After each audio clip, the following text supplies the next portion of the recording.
Doctor Zakir Naik বিশ্বনন্দিত একজন আলোচক। তিনি বাংলাদেশে আসার জন্য তাকে মানুষ দাওয়াত দিয়েছে।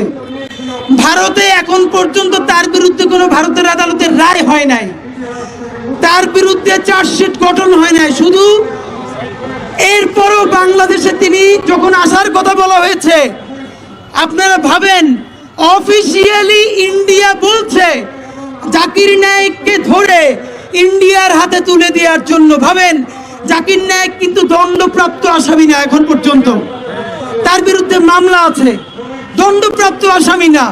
তাকে ভারত বলতেছে আমরা ধরে যেন তার কাছে দেই।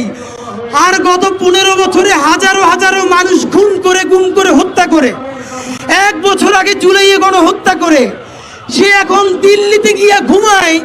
আমাদের কাছে তো ফেরতই দেয় না, বরং উল্টা আমাদের কাছে সে জাকির নায়েককে ফেরত দেওয়ার কথা বলে। কত লজ্জা, কত থার্ড ক্লাস একটা রাষ্ট্র।